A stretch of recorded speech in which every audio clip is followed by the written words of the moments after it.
Hi, welcome to this week's Torah. In this week's Parshas Mishpotim, we read about many different laws, some of which don't apply nowadays, but even though they don't apply, there are still many lessons that we can learn from those laws. And one of those laws is the law of the Eved Ivri. If a man stole and couldn't afford to pay back the money that he had stolen, he was sold into slavery for a certain amount of time in order to be able to pay back that amount. And the Torah tells us you sell him for 6 years, which will then pay off the money that he owes, and in the 7th year he goes free.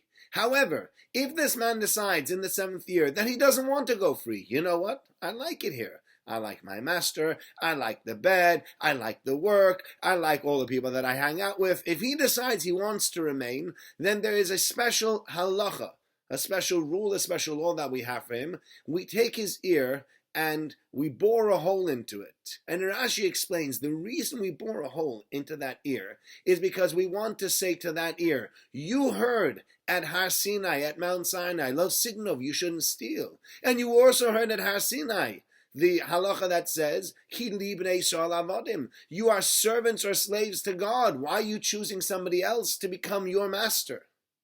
And in order to internalize these two messages, we make a hole in his ear to remind him of what he has done wrong and why we want to give him this message. The question that many of the commentators grapple with is if there's an issue with the fellow having stolen, and we're not happy with the fact that he's being sold into slavery, why isn't it immediately when he gets sold into slavery that we make this hole in his ear? Why do we wait until later until make that hole in his ear? And one of the answers that I heard this week is a very beautiful and a very true answer. The answer says the following: people sometimes make mistakes. This man made a mistake. He stole. So you might say it's a mistake. Yes, it is a mistake. Maybe a massive mistake, an error he shouldn't have done, an error in judgment, an error in the way he's conducted himself, and he's been very unethical and wrong, but he's made a mistake. And now we're giving him the chance to fix that mistake. And when he gets to the end of the period of trying to fix that mistake, and it's time for him to go back into society and to normalize himself. And he says, you know what? I actually like it here. This is a great place to be at. At that point we say, this is not a man who has learned from his mistakes. This is a man who has taken that mistake and turned it into a way of life. When we take a mistake and turn it into a way of life, then we've made a massive error. Then we need to give him a big message. You shouldn't have stolen in the first place. And not only that, I'll tell you something else. You shouldn't choose to be a slave to somebody else. You should want to be a free individual. You should want to have your own freedom and go around and do what you're supposed to do. Not say I wanted to stay behind by this fellow. And the fact that you nevertheless decide you want to stay behind anyway, that's really problematic. And therefore only now do we go ahead and now we give him that lesson.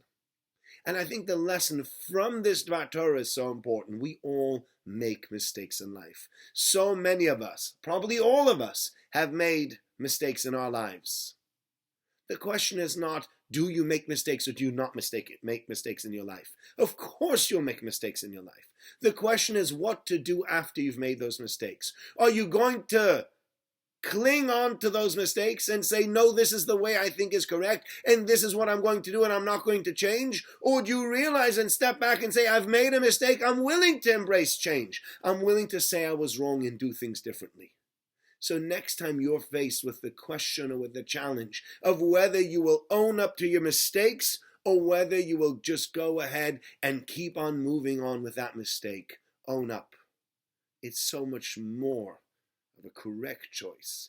It's so much more of a brave choice. Own up, you'll make the right choices in the future, rather than sitting there and saying, I'll make the wrong choices, and I'll continue making those wrong choices just because I think I'm right.